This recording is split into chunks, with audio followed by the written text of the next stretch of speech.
ഇന്നൊരു ബിരിയാണി നോമ്പുതുറ കണ്ടാലോ? അപ്പോൾ ഇന്നലത്തെ നോമ്പുതുറയ്ക്ക് ബിരിയാണിയാണ് ഉണ്ടാക്കിയത്. ഞാൻ സാധാരണ ഉണ്ടാക്കുന്ന ചിക്കൻ ബിരിയാണി ഇല്ലേ അത്. അപ്പോൾ നമുക്ക് നല്ലൊരു ചിക്കൻ ബിരിയാണിയുടെ റെസിപ്പി നോക്കാം. ആദ്യം ചിക്കനൊക്കെ ഒന്നെടുത്ത് നന്നായിട്ട് കഴുകി വൃത്തിയാക്കി വെക്കാവേ. രാവിലെ കൊണ്ട് ഫ്രീസറിൽ വെച്ചുകൊണ്ട് അധികം ഫ്രീസൊന്നും ആയിട്ടില്ല. അപ്പോൾ ചിക്കൻ കഴുകി വെച്ചിട്ടുണ്ട്.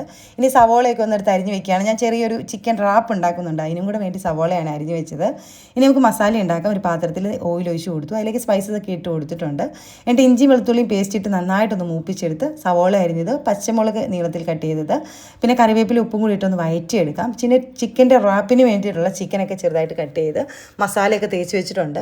ആ സമയം കൊണ്ട് സവോളയൊക്കെ വഴറ്റി കിട്ടി അതിലേക്ക് പൊടികൾ ചേർത്ത് കൊടുക്കാം. ഞാനിവിടെ ഗരം മസാല, കുരുമുളക് പൊടി, മഞ്ഞൾപ്പൊടി ഇത്രയും പൊടികളെ ഞാൻ ചേർക്കാറുള്ളൂ കേട്ടോ ബിരിയാണിക്ക്. അതാണ് നല്ലത്. പിന്നെ തക്കാളി കട്ട് ചെയ്ത് ഇട്ട് കൊടുത്തു, തൈര് ഇട്ട് കൊടുത്തു, കുറച്ച് നാരങ്ങ നീര് ഒഴിച്ച് കൊടുത്തു, ചിക്കനും കൂടി ഇട്ട് കൊടുത്ത് നന്നായിട്ടൊന്ന് മിക്സ് ചെയ്തെടുക്കാം. ഇനി ഇലകൾ ഇട്ട് കൊടുക്കാവേ.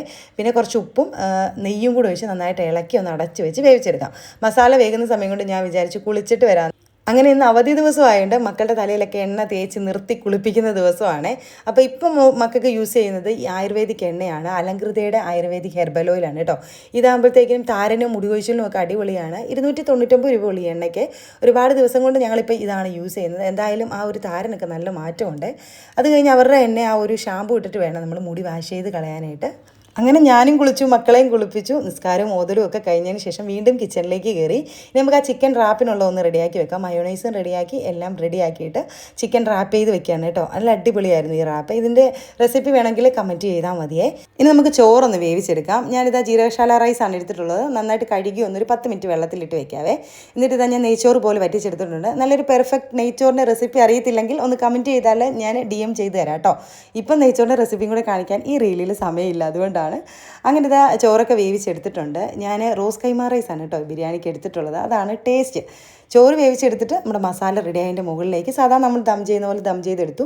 ലാസ്റ്റ് ഞാൻ കുറച്ച് ഗരം മസാലയും കൂടി തൂവി കൊടുക്കുവേ. എന്നിട്ട് അടച്ച് വെച്ചിട്ട് നമുക്കൊരു 20 മിനിറ്റെങ്കിലും ഒന്ന് ലോ ഫ്ലെയിമിൽ ദം ചെയ്തെടുക്കാം. നോമ്പ് തുറക്കാൻ നേരമായിട്ടുണ്ട്. തണ്ണിമത്തൻ ഇരിപ്പുണ്ടായിരുന്നു, കട്ട് ചെയ്ത് നോക്കിയപ്പോൾ പൊട്ടായിരുന്നു കേട്ടോ. അങ്ങനെ നമ്മൾ പറ്റിക്കപ്പെട്ടു, അത് മാറ്റി വെച്ചു.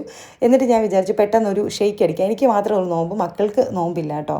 മോളും നോമ്പ് വെച്ചില്ല, അവൾക്ക് വയ്യായിരുന്നു. അപ്പോൾ ഇതാ ഞാൻ ഷെയ്ക്ക് അടിച്ചു. പഴമൊക്കെ ഇട്ടിട്ടുള്ളൊരു നട്ട്സൊക്കെ ഇട്ടുള്ളൊരു ഷെയ്ക്ക് അടിച്ചു. അങ്ങനെ നോമ്പ് തുറക്കാൻ നേരമായി. നോമ്പ് തുറന്നു കേട്ടോ. അപ്പം നോമ്പ് തുറക്കുന്നിടം വരെ ഓടി നടന്ന ഈ അവ്വേ ഷമ്മുഖി പോലെയാണ്. നോമ്പ് തുറന്നു കഴിഞ്ഞാൽ ഭയങ്കര ക്ഷീണമാണ്. ഈ റോള് അടിപൊളിയായിരുന്നു കേട്ടോ. മക്കളും കഴിച്ചു, അവർക്കും ഇഷ്ടമായി. അപ്പോൾ ഈ റോളിൻ്റെ റെസിപ്പി ഞാൻ പറഞ്ഞില്ലേ, നമുക്ക് പോസ്റ്റ് ചെയ്യാവേ.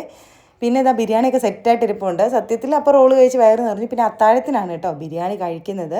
അങ്ങനെ നല്ല ചൂട് ബിരിയാണി. അപ്പോൾ ട്രൈ ചെയ്ത് നോക്കാത്തവർ ട്രൈ ചെയ്ത് നോക്കേ. പുതിയ വീഡിയോ ആയിട്ട് വീണ്ടും കാണാം.